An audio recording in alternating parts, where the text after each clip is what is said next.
Welcome to Hood Champion Boxing and Sports. In boxing, you find a way to win or you find a way to lose. Make sure you hold your horses. Stop taking it to the stupid. Manny Pacquiao is going to be fighting Barrios, but I came across a video. I remember watching it, but in December 6, 2024, Manny Pacquiao actually told Radio Raheem, he said, look, probably return to the sport of boxing, and he could fight Barrios, Tank, or Floyd. We know that he has come out and said that he and Floyd have agreed to a rematch. He's talked about fighting Gervonta Davis. Now, the thing is, him and Barrios, first, he's got to get past Barrios, right? But now that I've revisited that video from December last year, and I look at what's going on here, listen, people, this may be the play. Because we know Pacquiao's returning. He ain't returning for legacy. His legacy cemented, okay? 8-division champion. There's no more legacy fights for him. The thing is, money. That Wu-Tang cream. If he beats Barrios, Manny Pacquiao's going to make good money fighting Barrios, okay? So he's back on the map. Multiples of millions of dollars. Now, if he beats Barrios, his next fight, look, Devin Haney, it could be Devin Haney, but it looks like Devin Haney's dad's taking Devin Haney a different way. De La Hoya don't want Ryan to rematch him, so Devin could be going after Teal. They're not even talking about Pacquiao. But there's one person out there, two people out there, where I wouldn't be surprised if Pacquiao went that route, and I think it'll be Gervonta Davis.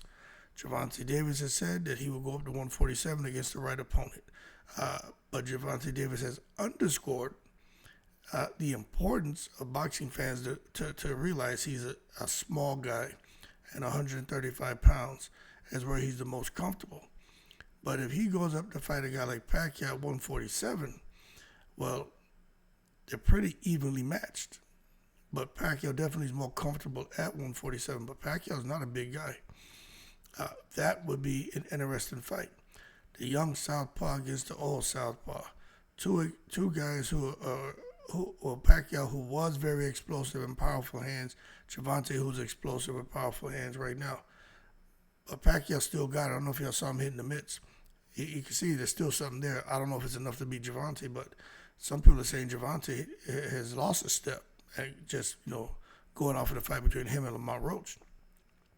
But the play could be for Pacquiao to come back, try to get 3 fights, fight Barrios, pick up a belt, use that belt to entice Gervonta to bubble up and face him in another one of those special type exhibition, freakish type bouts that are made between guys bubbling up multiple weight divisions, kind of like Crawford and Canelo.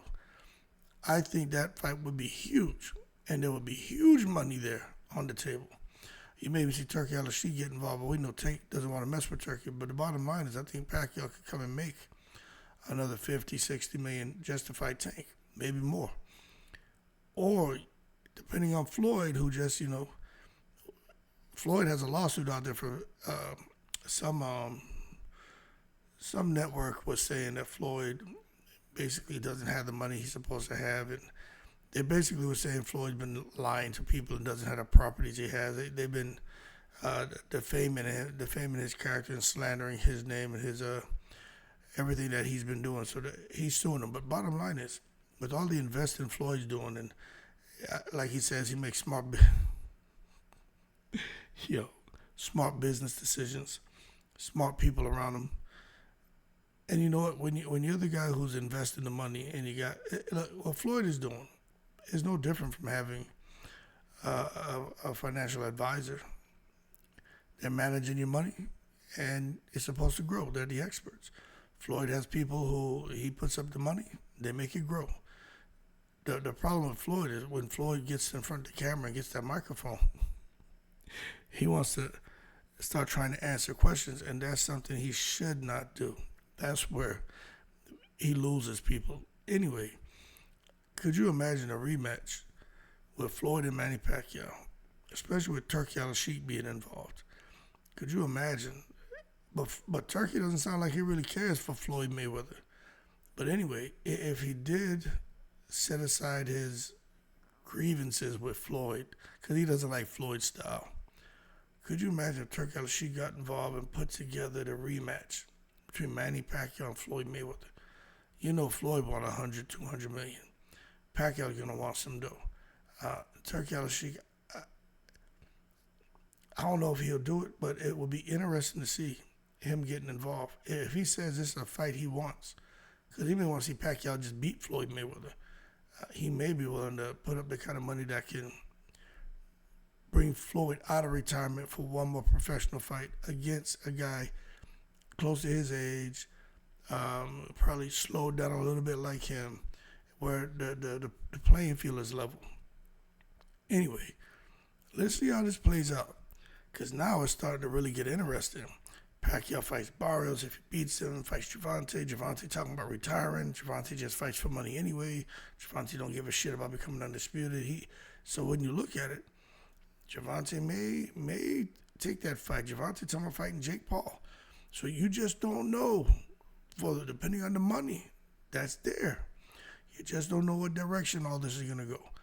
And if he does fight a guy like Tank and Pacquiao beats him, and Tank fights Floyd, then Tank may be done. Three fights and out of here. Anyway, y'all keep cool. More to come.